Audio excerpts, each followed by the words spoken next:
Good afternoon, folks. Just got tuning the FX. Bit of an update on the last video, the stud magazine versus the FX factory magazine. Well, what I found is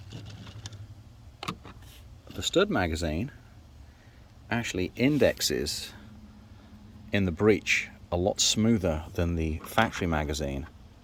So I don't know whether that's because of the positioning of the cutout on the power block. So the pellet is actually, like they say in the video, more centralized. But what I've noticed is when I cock the FX, pushing it back on the standard magazine, there is a little bit of friction you have to overcome there. It's almost like a notch you feel it pushing through. Whereas on the stud magazine, you get absolutely none of that. So the stud magazine too, on my shot strings, I've been using the FX Crony here, borrowed from a buddy of mine. So what I've also found out is the standard deviation and extreme spread is actually slightly better. This is bizarre, but slightly better with this magazine than with the factory magazine. And I think it has everything to do with the way the pellet is getting seated in the breech. There's less chance with this to flare or snag one of the skirts on the pellet itself as it gets pushed in.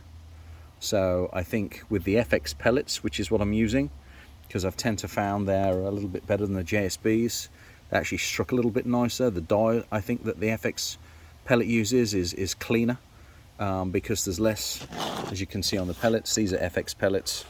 On the FX pellets, compared to the JSB exacts, same weight, 2.2. The skirts on the FX are a lot cleaner than I've been finding on the GSBs. So I think that might be die related, whether or not FX makes them use a specific die, or they clean it or scrap it a lot sooner than the other ones. I don't know. Definitely sticking with the FX pellets. And as for the magazine, I'm going to be buying another one of these. And like I said, the extreme spread and feet per second seem to be a little bit cleaner and a little bit more consistent with the stud magazine. So what I am going to do is buy another one of these. I'm going to obviously still keep my factory magazine, but I'm going to get another stud. The other thing too, I don't have any pellets in this one.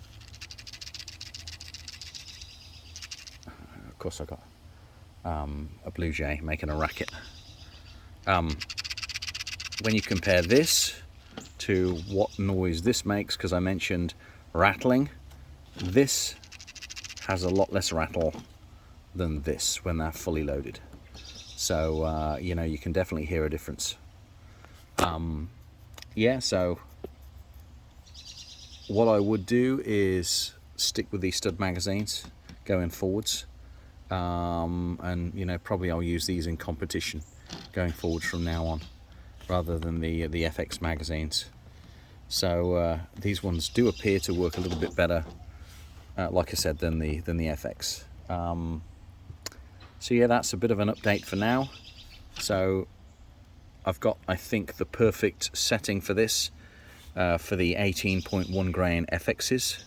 So I'll give you a quick view here. I don't care about all this secrety stuff. Let me just move this around so you can see for yourself.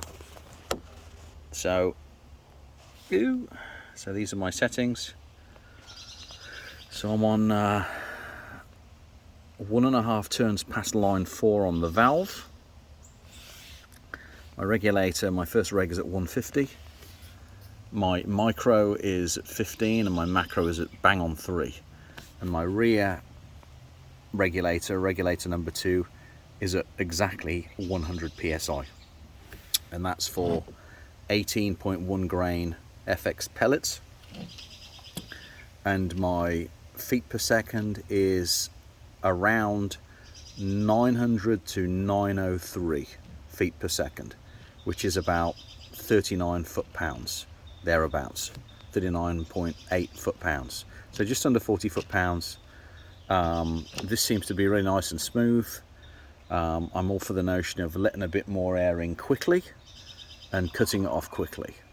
so you're not hanging around with your air supply going down the barrel here.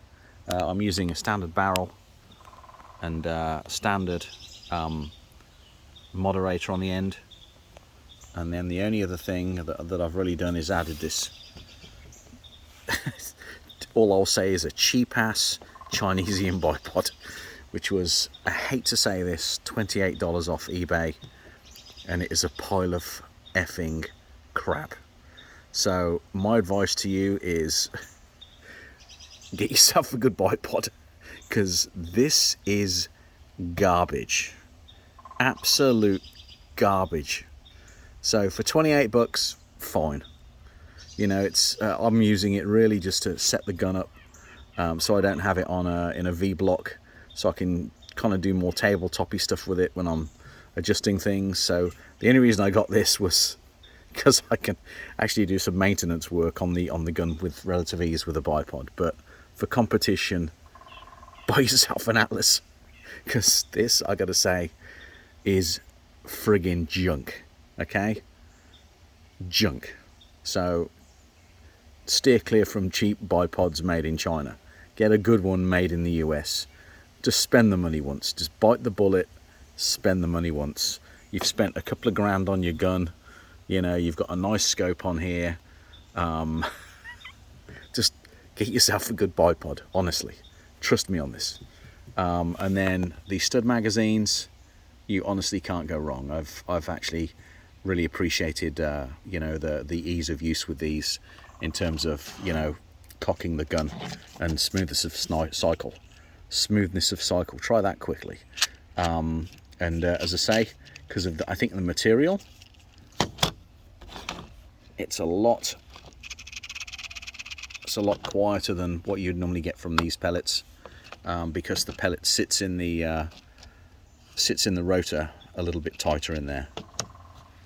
All right, folks, that's all for now. That's my tune. If you, like I said, if you want to give this a go, I'm at 150, 100, macro 15, micro 3, and 1.5 turns past line 4 on the valve. And I just used a little, can't tell you there we go, maybe. Oh yeah, you can see it's a little arrow. It just tells me where my marker is, so I know how many turns I've given it. So it was just a little cutout from a labeler, which actually works out quite well. But yeah, over and out for now, folks.